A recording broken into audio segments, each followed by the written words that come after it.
جو تقریر کروانے والے ہیں ان کو چاہیے کہ ہماری دعوت، ہمارے بلانے میں، ہمارے انتخاب میں، ہمارے طریقے جلسہ میں بھی حکمت رہے. جلسہ کبھی بھی ایڈورٹائز کے لیے نہیں ہوتا، تبلیغ کے لیے جلسے ہوتے ہیں. اگر قسم خدا کی، ایک گاؤں کا نام کیا ہے؟ مہیوا. لوگوں، حضور کو راضی کر لینا ہی تو اصل ہے نا. کس لیے آئے ہو دنیا میں؟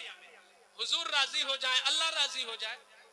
صدیق اکبر نے تو اپنی بیٹی سے پوچھا تھا، اے بیٹی تو بتا میرے آقا کس دن دنیا سے گئے؟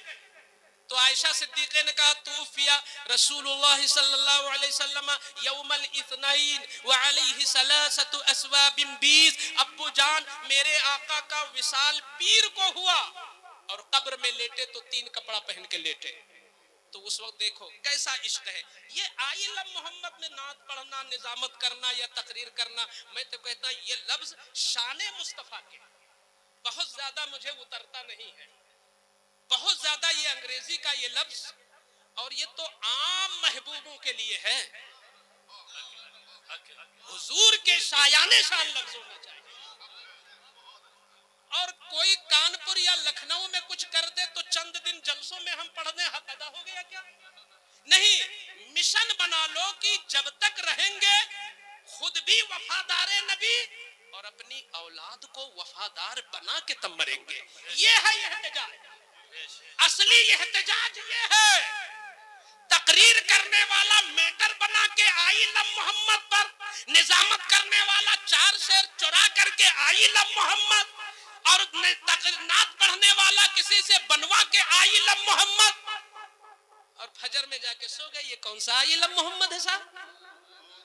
یہ کون آئلہ محمد ہے؟ ہم سفر میں چلے گئے، پہنچ کے قضا نہیں کیے، پہلے پہنچے بستر پر لیٹ گئے، سوئے اٹھے تو ناشتہ کیے، پھر تیار ہوئے، پھر جلسے میں چلے گئے، 2 رکعت فجر نہیں پڑھا اور آئلہ محمد کے 3 گھنٹہ تقریر. اس کا مطلب یہ ہے کہ یہودی اسی لیے کہتے تم لوگ شور مچاتے ہو، ہم لوگ کام کرتے ہیں. اگر آئلہ محمد ہے تو آپ سے میں کہتا ہوں، حضور کس سے خوش ہوتے ہیں؟ یہ جس لفظ سے خوش ہوتے ہیں، کیا آئلہ محمد سے؟ حضور اس سے خوش نہیں ہوتے. آقا کہتے ہیں قرۃ عینی فی الصلاۃ، مجھے خوشی نماز میں ہے. تو اگر آج آپ لوگ فجر میں پہنچ کے دکھا دو، میں مان لوں گا آئلہ محمد. دکھاؤ فجر میں پہنچ کر کے، اور صرف آج نہیں، جب تک رہو، جب تک رہو.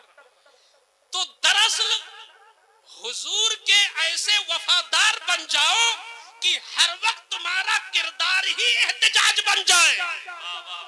جب جب کوئی گستاخ گستاخی کرے، جب تک کوئی ناہنجار انگلی اٹھا دے، قلمکار نے لکھ دیا، شاعر نے شعر بنا دیا، خطیب نے گرج دیا، پیر نے دعا میں مانگ دیا، سمجھتے حق مصطفیٰ ادا ہو گیا. نہیں نہیں، جب تک سانس میں سانس رہے، اعلیٰ حضرت کی یہ آواز رہے کہ خاک ہو جائے عدو چل کر مگر ہم تو رضا، دم میں جب تک دم ہے ذکر ان کا سناتے. نعرہ تکبیر، نعرہ رسالت، مسلک اعلیٰ حضرت، تعلیمات اعلیٰ حضرت، حضور امین شریعت کانفرنس حضرت علامہ مفتی شیر محمد صاحب قبلہ، علماء اہل سنت. نعرہ تکبیر زندہ باد.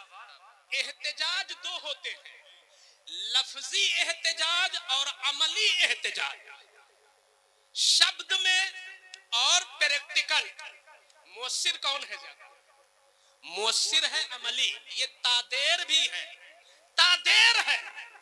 ہم کہتے ہیں کوئی کچھ نہ کہتا، لیکن اگر مسلمان، ہر مسلمان اسی دن سے اپنے اپنے بچوں کو اپنے گھر میں حضور کی عظمتوں کا سبق پڑھانا شروع کر دیتا کہ اس کا بچہ، اس کے بچے کے سادہ دل میں نہ خرافات آئے، نہ واہیات آئے، نہ گانے کی محبت آئے، نہ کھیل کی محبت آئے، نہ دنیا کی محبت آئے، نہ کرکٹ کی محبت آئے، نہ فٹ بال کی محبت آئے. ایسا کردار اپناؤ کہ تمہارے بچے کے دل میں مصطفیٰ کی محبت بھر جائے. یہ سب سے بڑا احتجاج ہے. زندہ باد، زندہ باد. احتجاج کچھ ایسا کرو بچوں میں، اپنی نسلوں میں. اس کے لیے محنت کرنا پڑے گا. محنت کیا ہے؟ آج کے بعد جب جانا کل سے میں ایک نسخہ بتاتا ہوں اور میں نے بھی اس کو شروع کیا ہے چونکہ ہمیں بزرگوں سے یہ ملا ہے کہ پہلے عمل کر لو تو زیادہ اس میں اثر رہتا ہے. امام اعظم ابو حنیفہ سے ایک بڑھیا نے دعا کرایا, حضرت دعا کر دیجئے میرا بچہ گڑ بہت کھاتا ہے. تو حضرت نے کہا ہفتہ بھر کے بعد آنا. ہفتہ بھر کے بعد آئی تو حضرت نے ایک ہی جملہ کہا کہ بیٹا گڑ زیادہ نہ کھایا کرو. تو بڑھیا نے کہا حضرت جب اتنے کہنا تھا تو ہفتہ بھر کا موقع کیوں لیا؟ تو حضرت نے فرمایا بوڑھی ماں وجہ یہ تھی کہ ابو حنیفہ بھی گڑ کھاتا تھا. تو میں نے سوچا پہلے ہفتہ بھر سختی سے عمل کر لوں تاکہ بولی میں اثر آ جائے. تو ایک اثر یہ ہے کہ آپ جب ناشتہ لگے, بچی آپ کے بچے ہوں, بیوی ہوں, گھر کے لوگ ہوں, ناشتے پہ بیٹھو تو سب لوگ کہو کہ بھئی 1500 سالہ جشن ولادت ہے حضور کا, چلو حضور کی محبت میں سب لوگ پہلے 15 بار درود پڑھتے ہیں تب شروع کرتے ہیں. بڑھے گی محبت کی نہیں؟ بولیے. اسی ایک سے نہیں, آپ 3 ٹائم جب حضور کی درود پڑھواؤ گے بچوں سے, بچوں کو میننگ معلوم ہو یا نہ ہو, درود کے الفاظ میں کچھ قدرتی اثر ہے کہ جتنا جو پڑھے گا حضور کی محبت بڑھے گی. تو اگر ہم پورے سال پڑھواتے رہے تو بڑھے گی کہ نہیں بڑھے گی؟ بڑھے گی. اسی طرح بچوں کو موٹی موٹی باتیں سکھاؤ. آپ کا بچہ ابھی تو ہوتا ہے کہ حضرت ناشتہ کروانا بچوں کو بڑا مشکل ہے. آپ ناشتہ رکھیے, وہ موبائل کھول کے دیکھ رہے ہیں, وہ موبائل دیکھ رہے ہیں, آپ ان کو کھلائیے تو کھاتے ہیں. وہ کھانا نہیں چاہے, اچھا کھا بھی رہے ہیں تو موبائل کی شرط ہے پہلے موبائل دے دو تو کھانا کھا لیں گے. اس کے لیے آپ کیا کرو, ان کے دل کے اندر کچھ ایسی چیزیں ڈال دو, کچھ ایسے ٹپس. ان سے کہو بیٹا یہ جو لولو مال بہت مشہور ہے لکھنؤ کا, اور یہ جو امبانی وغیرہ کا نام چلتا ہے, ان کے بچے بھی اگر کھیلیں گے تو لکڑی سے, لوہے سے اور سونا سے, چاندی سے, زمرد سے, یاقوت سے کون سا کھلونا لے آئیں گے؟ تو یہ دنیا دار جتنے بھی مشہور ہیں جن کے نام سے تم بڑے خوش ہوتے ہو, ان کے بچے بھی لکڑی, لوہے, پتھر سے کھیلتے ہیں. مگر تمہارے نبی, تمہارے آقا یہ درود جن پہ پڑھتے ہو وہ بچپن میں انگلی چلاتے تھے تو وہ چاند سے کھیلتے تھے, وہ سورج سے کھیلتے تھے, وہ ستاروں سے کھیلتے تھے. بچوں کے اندر نبی کی محبت آ جائے. واہ واہ واہ, زندہ باد. نہیں آئے گی محبت؟ ان سے کہو بیٹا دیکھو تم جس کو بھی فالو کرتے ہو, جس ہیرو کو, اور اس کی طرح بال کٹاتے ہو, کپڑا خریدتے ہو, یا کسی نے کوئی گاڑی لنچ کیا تو تم وہ گاڑی لیتے ہو. سنو سنو, جس نبی پر تم درود پڑھتے ہو ان کی شان یہ تھی, ان کی یہ شان تھی کہ آج کوئی کتنا بھی کسی سے پیار کرے مگر اگلا اگر اس کے چہرے پہ تھوک دے, ہم کہتے ہیں کہ آپ کی بیوی ہی اچانک تھوک دے تو نفس پہ کہیں چوٹ لگے گی کہ نہیں؟ کیا کر دیا شوہر, تو وہ بھی تھوڑے ارے.